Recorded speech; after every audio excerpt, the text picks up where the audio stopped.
옆에 분들 보시면서 우리 서로 한번 인사하겠습니다. 우리 함께 힘내십시다. 우리 함께 힘내십시다. 우리는 연일 매일매일 하나님 말씀을 통해서 이사야를 통해 하나님 자기 백성인 남유다와 그리고 이스라엘 백성들을 향해서 주시는 그 하나님의 음성을 묵상하고 있습니다. 하나님께서 지금까지 두 개의 큰 나라 하나님의 백성들을 향해서 심판의 예언을 하셨고 또 회복의 예언을 하고 계시는데, 오늘 본문에서는 갑자기 하나님의 시선을 두 나라로부터 북이스라엘에 속해 있는 두 개의 가장 작은 지파 스불론과 납달리라고 하는 두 지파에게로 시선을 이동시키고 있습니다. 우리 1절 중반 이하를 보면은요, 우리 화면을 보고 같이 한번 읽겠습니다. 시작. 옛적에는 여호와께서 스불론과 납달리 땅이 멸시를 당하게 하셨더니 후에는 해변길과 요단 저쪽 이방의 갈릴리를 영화롭게 하셨다고 했습니다. 이사야는요, 아직 일어나지 않은 미래의 일을, 그것도 앞으로 700년이나 있어야지 일어날 일입니다. 근데 그것을 마치 과거 완료로 이미 다 이루어진 역사적인 사실인 것처럼 그렇게 오늘 예언을 하고 있고 기록을 하고 있어요. 이상하지 않습니까? 앞으로 700년 후에나 일어날 일이 이미 다 이루어진 것처럼 오늘 본문을 보면 과거 완료를 쓰고 있어요. 왜 그렇게 했을까요? 그것은 이사야 선지자가 오늘 이 말씀에 대해서 이 말씀이 반드시 이루어질 거라고 하는 확신이 있었던 거예요.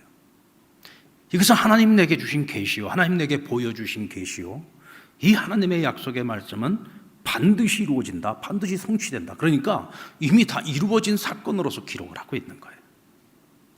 그리고 또 한 가지 의미로 보면은 오늘 이 메시지 안에는 강력한 하나님이 말씀하시려고 하는 메시지가 이 안에 담겨 있다는 겁니다. 흔한 메시지가 아닙니다. 오늘 이 메시지 안에 강력한 하나님의 메시지가 담겨져 있습니다. 북이스라엘이나 남유다 왕국이 하나님을 분노케 했던 가장 큰 이유가 뭐였습니까? 여러 가지 너무나 많습니다만은 그 중에서도 하나님을 가장 분노케 했던 것은 그들이 자신들의 뿌리, 자신들이 이 세상에 존재하도록 만들어준 하나님을 더 이상 의지하지 않게 되었다는 거죠. 왜냐하면 그들이 가진 것이 너무 많았어요. 그들이 의지할 만한 것들이 너무 많았어. 그래서 자신들이 자랑하고 자신들이 의지하는 그것들을 의뢰하느라고 정작 자신들을 이 세상에 존재하게 해주신 하나님을 잊어버리고 하나님을 찾지 않았던 거예요. 그 중에서도 하나님을 가장 불편하게 하셨던 것이 뭐냐면 그들이 동맹국을 의지했던 겁니다. 근데 여러분, 그들이 의지했던 동맹국과의 관계를 보면은요, 그들이 이 유다 왕국이나 이스라엘을 좋아해서 좋은 관계를 맺은 게 아닙니다. 그들은 힘이 없는 나라들이었기 때문에 엄청난 재물을 기부하고 그걸 내불러 갖다 바치고 심지어는 왕궁에 있는 모든 금은 보석, 또 심지어는 성전에 있는 것까지 다 긁어 모아가지고 이방의 왕들에게 갖다 바치고, 우리가 어려움 처해 있을 때 우리 좀 도와주세요, 우리의 그늘막이 되어주세요, 왕이 직접 찾아가서 무릎을 꿇고 빌어가지고 맺어진 그런 관계였단 말이죠. 이게 여러분 얼마나 허탄한 관계입니까? 이해 타산으로 묶어진 관계는요, 언제든지 깨질 수 있는 겁니다. 근데 이 하나님의 백성들이, 왕이라고 하는 사람들이, 백성들이라고 하는 이 사람들이 하나님을 의지하지 않고 이런 허탄한 것들을 의지했단 말이죠.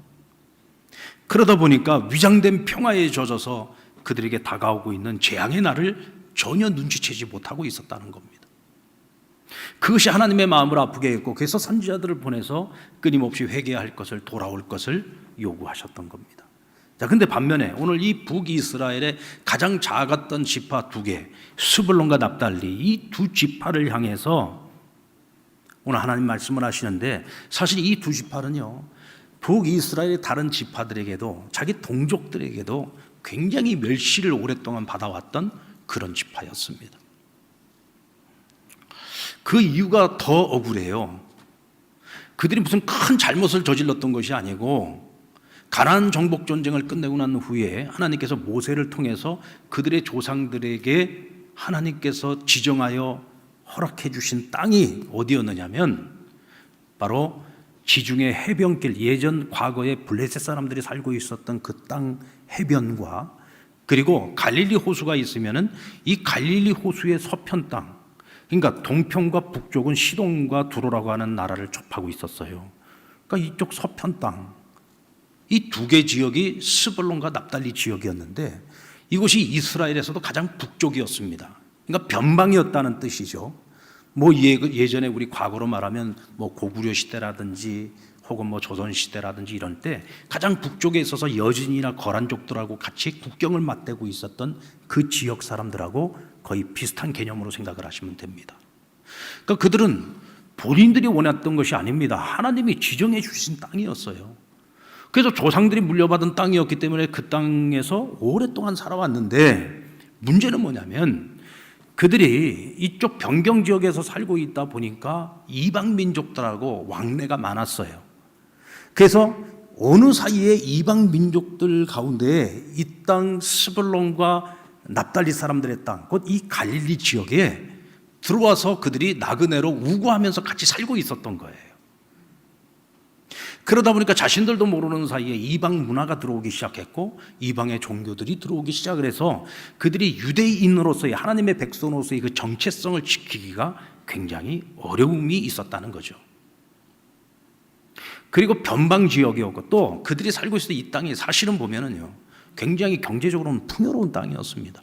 왜냐하면 갈릴리라고 하는 거대한 호수가 있었어요. 수자원도 풍부했습니다. 또 물이 풍부하다 보니까 그 주변 땅들이 굉장히 비옥하고 기름진 땅이었습니다. 먹고 사는 데는 크게 지장이 없었다는 이야기죠. 그러다 보니까 이민족의 침입이 많아요. 그래서 수탈과 약탈을 많이 당했습니다. 전쟁이 한번 일어났다 그러면은 가장 먼저 초토화가 되는 지역이 어디였느냐?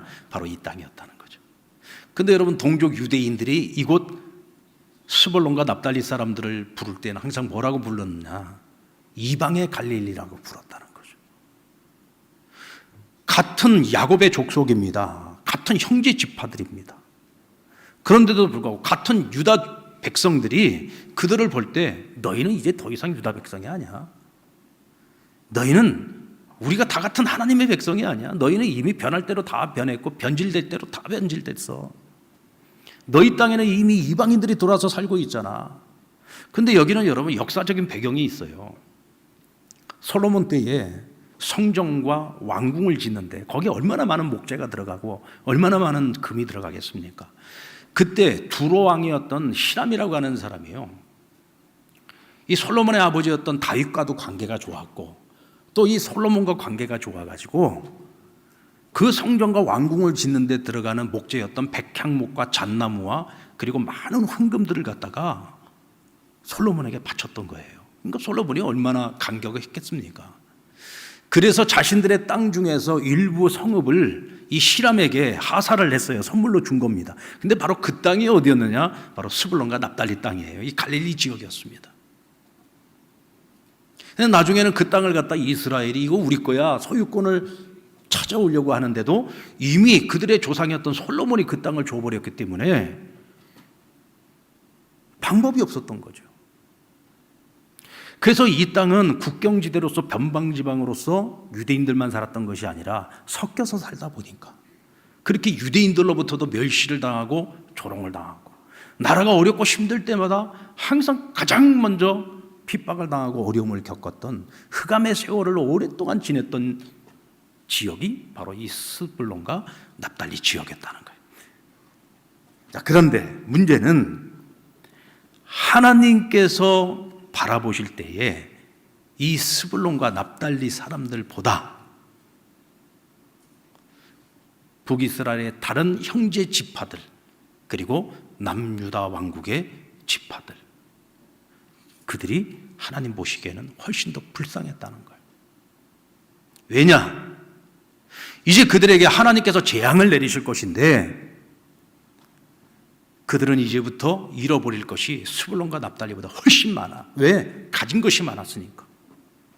그들이 의지했던 것들이 너무 많았기 때문에. 그러나 하나님이 그것을 다 제거해 버릴 거란 말이죠. 그러니까 그들은 이제 지금까지 잘 먹고 잘 살고 지금까지 너무나 많은 것들을 누리고 너무나 많은 것들을 자랑하고 살아왔는데 그 모든 것을 한순간에 다 잃어버리는 거예요. 그러나 스불론과 이 납달리 사람들은 워낙 억울한 게 많아요. 워낙 서러움이 많았던 사람들이에요. 같은 것을 잃어버려도 여러분 그 잃어버림에 대한 그 피해가 다른 거예요. 아픔이 다른 거예요. 고통이 다른 거예요. 그러니까 하나님께서는 뭐라고 말씀하시죠? 너희가 훨씬 더 고통이다. 너희가 훨씬 더 불쌍한 존재들이다. 그러면서 하나님이 약속하신 것이 뭡니까? 이 스불론과 납달리가 지금까지는 흑암의 백성으로 살아왔어요. 지금까지는 멸시와 천대를 받는 백성이었어요. 그러나 후에는 내가 그들을 영화롭게 하시겠다고 말씀하셨어요. 하나님께서 이 백성들에게 하나님 은혜를 베푸시겠다는 거예요. 가장 멸시받고 천대받았던 이 변방의 백성들을 하나님께서 축복하시겠다는 것입니다. 여러분, 훗날 인류를 구원하시기 위해서 인간의 몸을 입고 오신 예수 그리스도, 하나님의 아들, 왕이신 예수님, 그분이 여러분 어디에서 구속의 사역을 처음 시작하셨습니까? 예수님의 구속 사역이 처음 시작되어졌던 것이 바로 이 갈릴리 땅입니다. 여러분, 당시 이스라엘 수도였던 예루살렘이 아니에요. 가장 변방, 가장 천하고 가장 별 볼 일 없는 사람들이 살고 있던 바로 이 스불론과 납달리 사람들의 땅이었던 갈릴리입니다. 이 하나님의 약속이 그대로 성취된 거죠. 후에는 내가 이 땅을 가장 영화로운 땅이 되게 하시겠다 그랬어요. 오늘날에도 보면 기독교인들에게 영적인 고향 아닙니까? 하나님께서 이 가장 초라한 이 작은 이 갈릴리를 온 세상의 기독교인들이 다 알잖아요. 갈릴리, 우리의 마음의 고향이죠. 하나님께서 구속사역을 처음 시작했던 땅. 예수님께서 십자가에 달려 죽으시고 장사된 지 사흘 만에 부활하셨어요. 부활하신 예수님이 제자들 다시 만나서 그들에게 사명을 맡겨주셨던 곳이 어디입니까? 바로 갈릴리잖아요. 예수님의 제자들이 다 대부분 갈릴리 출신들이었습니다. 여기에 여러분 하나님 계획이 있는 겁니다. 하나님이 하시는 일은요, 그 어떤 것도 우연이 없어요. 즉흥적인 것이 없습니다. 700년 전에 이사야를 통해서 약속하셨던 그 말씀이 예수 그리스도가 이 땅에 오셔서 인류를 구원하시는 구속의 모든 사역의 가장 중심에 오늘 이 갈릴리가 있다는 사실을 우리는 기억해야 합니다.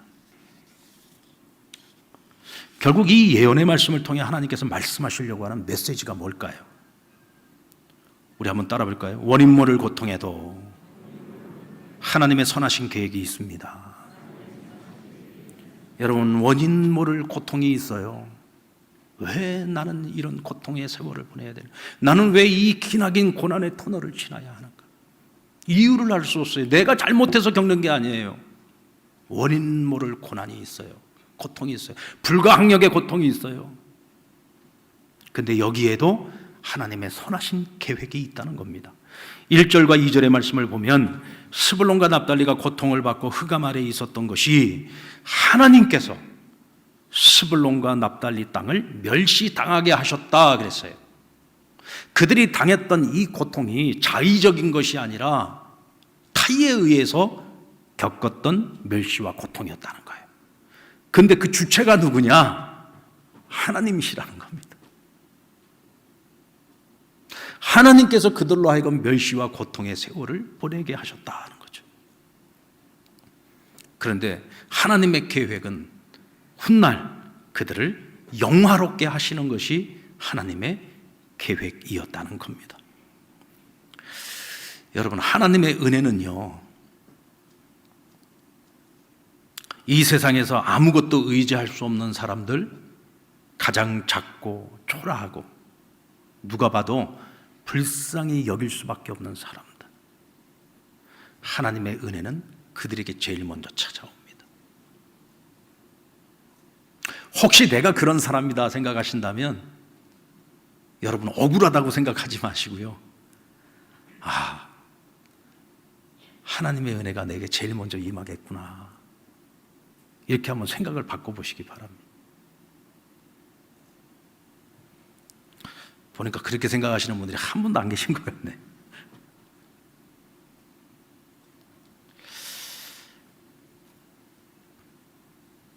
하나님의 은혜는 아무것도 의지할 것 없는 사람들, 하나님 보시기에 가장 불쌍한 사람들, 하나님 그들에게 먼저 찾아와 주십니다.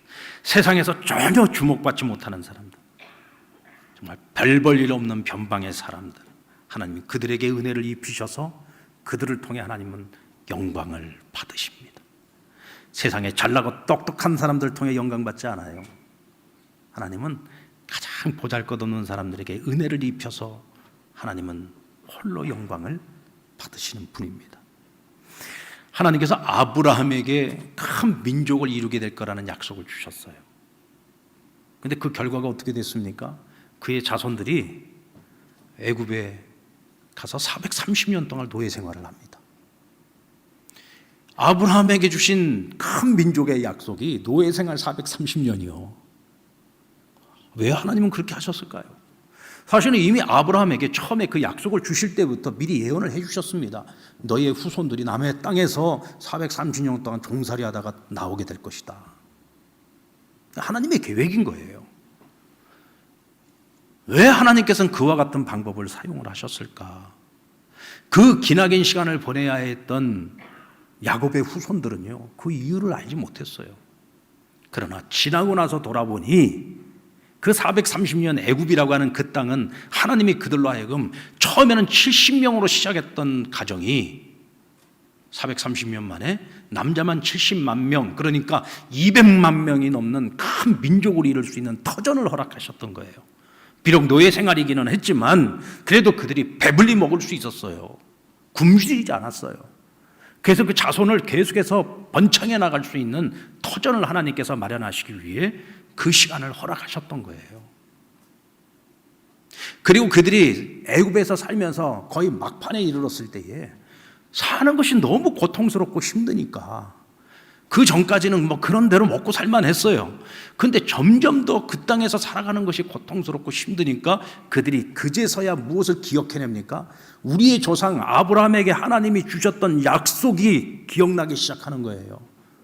아, 그래, 우리가 이제 이곳을 떠날 날이 다 돼가는데 너무 힘들어, 너무 고통스러워. 그러니까 그때부터 하나님을 더 간절히 찾기 시작한 거예요. 그러니까 하나님이 그들의 부르짖음을 듣고 그들을 보고 그들을 그 땅에서 나올 수 있도록 하나님이 은혜를 베풀어 주셨던 거죠.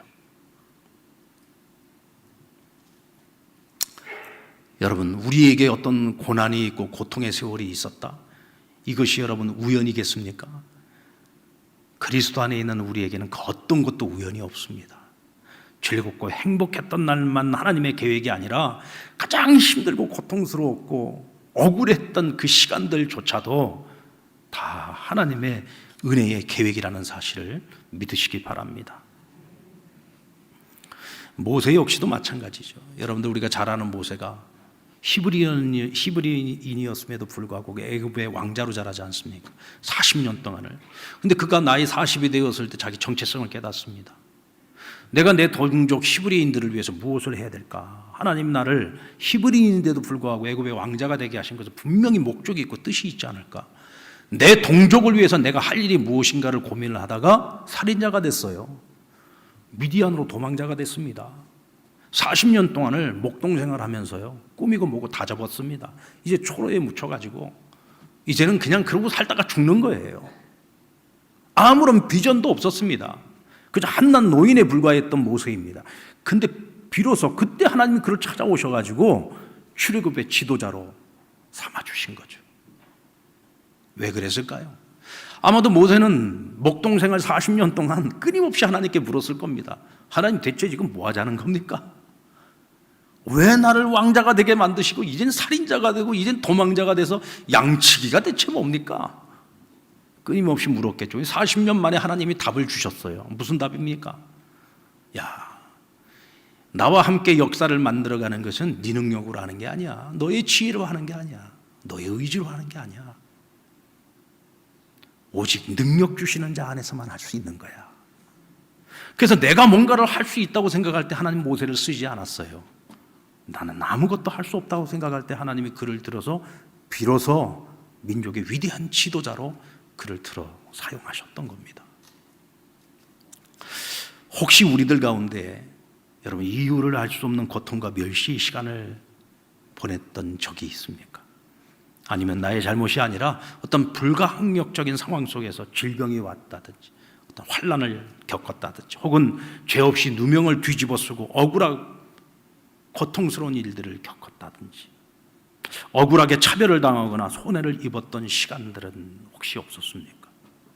막 그 시간들을 생각하면 막 지긋지긋하고 막 지금도 막 그때를 생각하면 막 하나님 너무 원망스럽고 어쩌면 지금 현재 그런 시간을 살아가고 계신 분들도 있을 겁니다.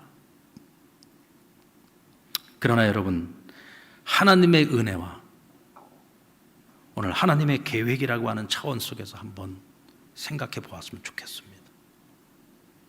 왜 나에게 하나님이 그런 시간들을 허락하셨을까? 왜 하나님은 지금 나에게 그런 시간을 살아가게 하고 계시는 건가? 혹시 그 이유를 모르겠습니까? 그렇다면 나를 향하신 하나님의 계획이 있음을 믿으시기 바랍니다. 저는 말씀을 준비하면서 저 혼자서 그런 생각을 해봤습니다. 제가 살아온 날들 가운데서도 정말 죽고 싶을 만큼 힘들었던 그런 시간들이 있었더라고요. 오히려 죽는 것이 더 낫겠다 싶을 만큼 힘들고 고통스러웠던 시간들이 있었어요. 근데 가만히 생각을 해보니까 그때가 하나님의 은혜가 가장 컸던 시기고 그때만큼 하나님의 은혜를 깊이 깨달았던 적이 없었던 것 같아요. 오늘의 나라고 하는 존재도 그때가 없었다면, 그때 그 시절이 없었다면, 그때 그 기나긴 고난의 터널이 없었다고 한다면 오늘의 나는 상상조차도 할 수가 없겠구나라는 생각이 들어요. 이게 여러분 하나님의 계획입니다.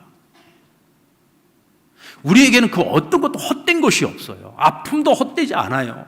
고통도 헛되지 않아요. 어떤 환난도 헛되지 않은 거예요. 억울한 일이 있습니까? 정말 지긋지긋할 정도로 억울한 일이 있습니까? 그 또한 하나님이 허락하신 것이라면 그 또한 지나고 나서 결과를 놓고 보면 나중에는 그것이 은혜였다는 사실을 알게 될 거예요. 이것이 여러분 그리스도 안에서 살아가는 사람들만이 누릴 수 있는 지혜요, 축복인 겁니다. 노련한 뱃사공은 험난한 파도 속에서 만들어지지 절대로 잔잔한 바다에서 만들어지지 않습니다. 야십성 유희라는 말이 있어요. 밤이 깊을수록 별은 더욱 빛난다. 여러분 말은 멋있지 않습니까? 밤이 깊어야 막 깊은 흑암의 시간을 보내야 별이 더 빛난다. 멋지잖아요. 훌륭한 어부는 파도와 마주하면서 성장하는 것이다. 만들어지는 것이다. 말은 멋지죠. 근데 막상 내가 당사자일 때 그 과정을 거치는 동안 얼마나 힘들고 어렵습니까? 그거 누가 대신해 주는 거 아니거든요. 결국 내가 다 감내해야지 되는 고난이거든. 그럼에도 불구하고 우리가 그런 시간들을 잘 견뎌낼 수 있는 이유가 있어요. 그것은 나를 향한 계획을 가지고 계시고 아주 구체적인 계획을 가지고 계시고 그 모든 일들을 계획하신 일들을 반드시 이루어 가시는 우리의 주인 되신 예수 그리스도께서 오늘도 우리와 함께 동행하고 계시기 때문입니다. 믿습니까? 우리가 어떤 경우에도 유다와 예루살렘이 걸어간 길을 따르지 않고 더욱더 간절히 하나님을 찾고 부르짖어야 되는 이유는 하나님의 은혜만이 우리에게 답이 될 수 있기 때문에 그렇습니다. 하나님이 자기 백성에게 고통을 주신다, 재앙을 주신다. 그 분명히 목적이 있고 뜻이 있습니다. 여러분 하나님께서요 같은 재앙이라도요 세상을 다루는 목적과 당신의 백성을 다루는 목적이 다릅니다. 자, 우리가 잘 아는 말씀인데요. 예레미야 29장 11절로 13절 같이 읽겠습니다. 시작. 여호와의 말씀이니라. 너희를 향한 나의 생각을 내가 아나니 평안이요 재앙이 아니니라. 내가 너희에게 미래와 희망을 주는 것이니라. 너희가 내게 부르짖으며 내게 와서 기도하면 내가 너희들의 기도를 들을 것이요 너희가 온 마음으로 나를 구하면 나를 찾을 것이요 나를 만나리라. 아멘. 여러분 하나님의 백성은요 하나님께서 그 백성을 사용하셔서 온 세상을 축복하시기 위함이에요. 그러니까 축복의 통로인 겁니다. 그래서 하나님의 백성은 하나님이 거룩하신 것처럼 우리도 거룩해야 돼요. 하나님의 은혜가 없이는 하루 한순간도 살아갈 수 없는 백성이 바로 우리 자신이라는 것을 하나님의 백성, 그걸 알고 살아야 돼요. 그걸 깨닫고 살아야 돼요. 그런데 이것을 잊어버리면 하나님이 재앙을 내리시는 거예요. 우리가 그것을 잊고 살아가면 우리에게 어려움을 주시는 거예요. 그래서 빨리 깨닫고 다시 하나님께로 돌아오라고. 하나님의 은혜 없이 한순간도 살아갈 수 없는 우리가 스스로 목을 뻣뻣이 들고 내가 스스로 잘났다고, 내가 가진 것 의지하고 살겠다고 그렇게 몸부림을 치고 살아가니 재앙을 내리지 않을 수가 없는 거예요. 그렇게 해서라도 우리가 다시 하나님을 찾게 만드는 거죠. 그렇게 해서라도 다시 하나님을 부르짖게 만드는 거예요. 그래야 하나님 백성의 하나님 노릇을 할 수 있기 때문에 그렇습니다. 지금이 바로 그런 때 아니겠습니까? 지금이야말로 하나님을 찾을 만한 때 아닙니까? 이사야 55장 6절의 말씀처럼 너희가 여호와를 만날 만한 때에 찾으라 그랬어요. 지금이 하나님을 만날 만한 때잖아요. 지금 하나님의 은혜 없이 어떻게 살아갑니까? 하나님의 도우심 없이 살 수 없잖아요. 지금이야말로 하나님을 만날 만한 때 아닙니까? 그럼 지금 하나님을 찾아야죠. 이게 바로 본질로 돌아가는 거예요. 어쩌면 우리가 한국교회가 지금까지 너무 편하게 살아왔어요. 우리 성도의 삶이 너무 평안했어요. 그러다 보니까 그냥 주는 것만 먹고 살았어요. 주는 것만. 그런데 하나님께서 말씀하십니다. 이제부터는 너희가 주는 것만 먹으려고 하지 말고 너희 스스로 찾으라는 거예요. 하나님을 찾으라는 거예요. 은혜를 사모하라는 거예요. 갈급한 마음을 가지고 하나님 말씀 앞으로 날마다 나아오고 날마다 너희가 부르짖으며 하나님을 찾으라는 거예요. 지금이야말로 기회인 거죠. 영적으로 우리가 회복될 수 있는 기회, 영적인 부흥을 가져올 수 있는 기회, 의타적인 신앙에서 이제는 우리 스스로가 하나님 앞에 홀로 설 수 있는 신앙, 우리 자녀들의 신앙을 책임져 줄 수 있는 부모의 신앙, 제대로 된 본질적 신앙을 회복할 수 있는 절호의 기회라고 저는 생각을 합니다. 여러분, 절대로 우리는 이 기회를 놓치면 안 됩니다. 우리가 하나님의 은혜를 다시 체험할 수 있는 절호의 기회다. 여러분, 우리 다 같이 하나님을 찾으십시다. 다시금 하나님을 찾으십시다. 우리가 가진 것이 많아서 하나님을 진노케 하면 안 됩니다. 하나님을 의지하지 않고 세상의 것들을 의지하면 하나님이 그것을 제거하십니다. 오늘도 하나님은 믿음의 사람들이 믿음으로 승리하는 길을 걸어가기를 원하시기 때문이죠. 그리고 궁극적으로 우리 인생의 모든 문제의 답은 오직 예수 그리스도이심을 말씀하고 있어요. 우리 6절 말씀 같이 읽겠습니다. 시작.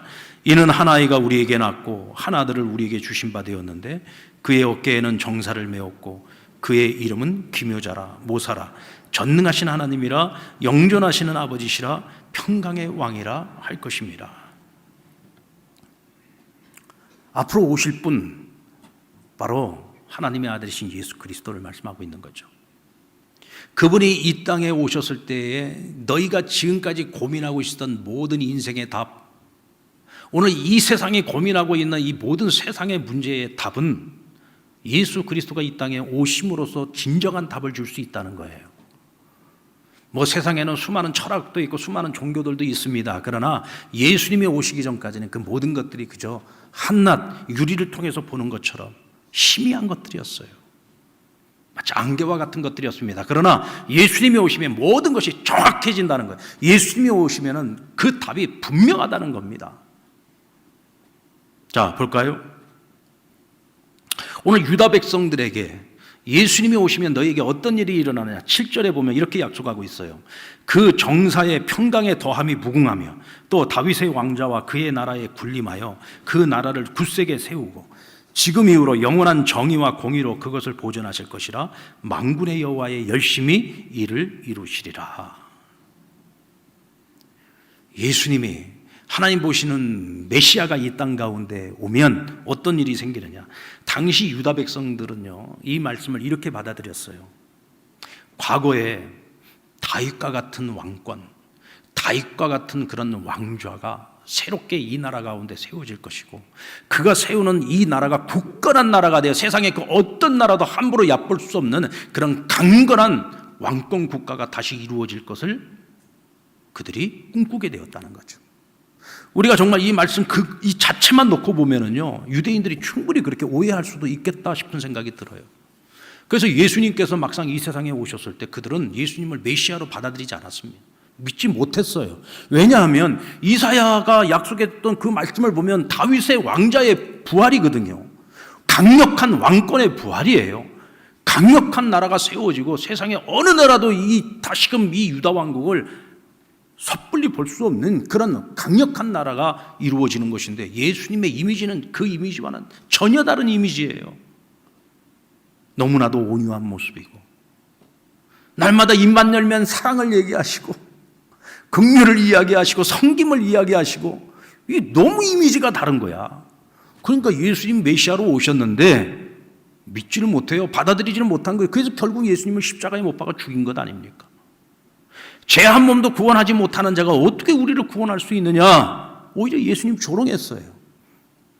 근데 여러분, 역사를 보면 어떻게 됐습니까? 그 예수가 가지고 온 복음이 온 세상을 뒤엎었잖아요. 오늘도 예수 그리스도를 따르는 온 세상에 수없이 많은 사람들이 오늘도 함께 모여 그 예수를 찬양하고 예수 그리스도의 이름으로 복음을 전하며 살아가고 있지 않습니까?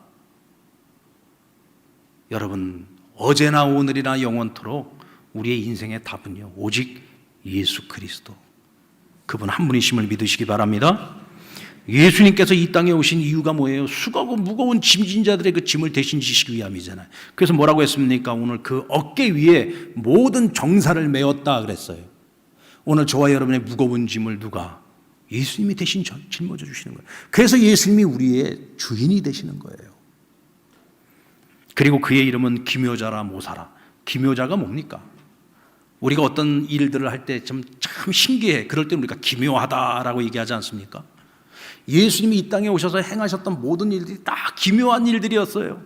그래서 예수님이 하나님의 아들이라는 증거가 뭐냐? 예수님이 행하신 일들이 그 증거예요. 왜? 하신 일이 전부 기묘했기 때문에. 우리는 신묘막측하다고 말하죠. 예수님은 모사였다고 했습니다. 모르시는 것이 없어요. 예수님께서 행하여 이루지 못할 것이 없었어요. 전능하신 하나님이시기 때문에 그렇습니다. 우리의 주가 되시는 예수 그리스도는 오늘도 전능하신 하나님이십니다. 아멘. 우리가 그분을 모시고 살아가면 세상에 겁날 게 뭐가 있습니까? 그분과 함께 살아가는데 아무리 불확실성의 시대를 살아간다고 할지라도 우리가 두려워하고 염려할 것이 무엇이 있겠습니까? 그분이 우리와 함께, 모사 되신 예수님이 나와 함께하고 계신데 말이죠. 그리고 그분은 평강의 왕이십니다. 죄 많은 인간과 하나님 사이에서 징검다리가 되어 오늘 우리의 모든 죄의 문제를 해결해 주시고 우리를 구원해 주셨습니다. 우리를 구원해 주신 영원한 평강의 왕이 되어 주셨어요. 그리고 그분은 하나님과 본체 한 분이셨지만 하나님의 아들 되심을 기뻐하셨고 우리와는 형제가 되기를 원하셨습니다. 스스로 겸손하여 가장 낮고 천한 모습으로 우리를 섬겨주신 바로 그분이 우리의 주님 되십니다.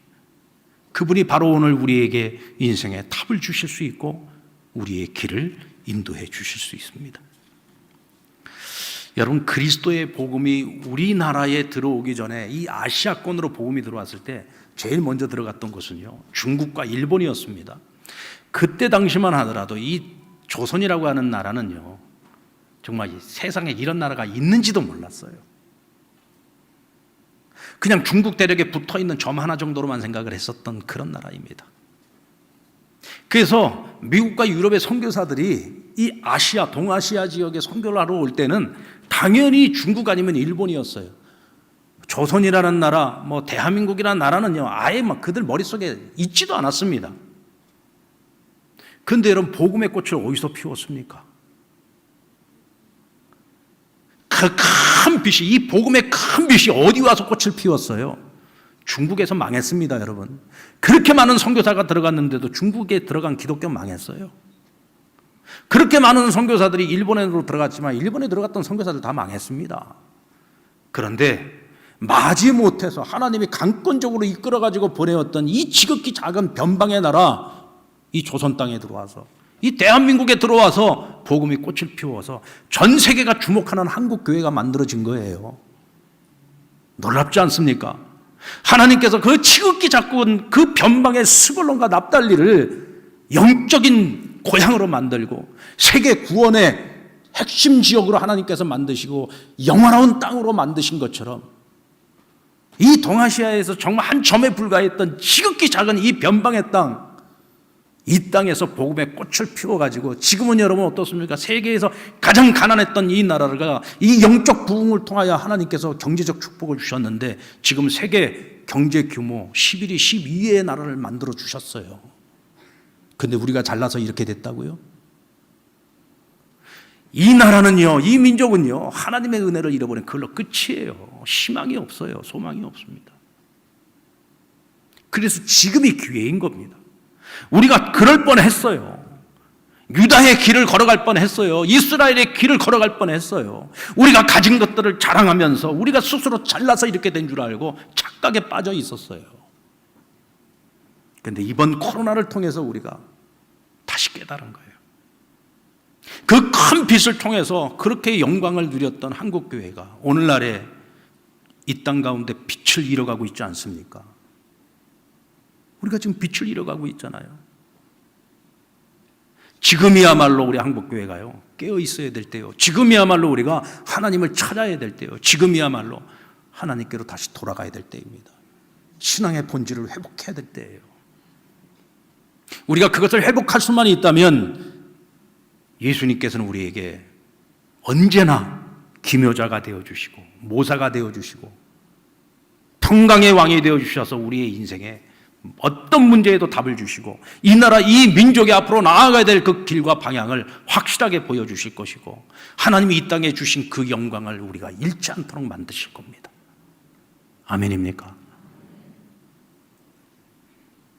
오늘 저는 이 음성을 이 나라 위정자가 들었으면 좋겠어요. 이 나라의 지도자들이 들었으면 좋겠어요.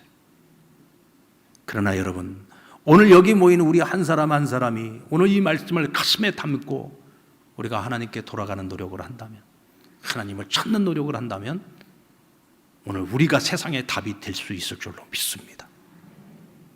오늘 그 길을 저와 함께 걸어갈 수 있기를 주의 이름으로 축원합니다.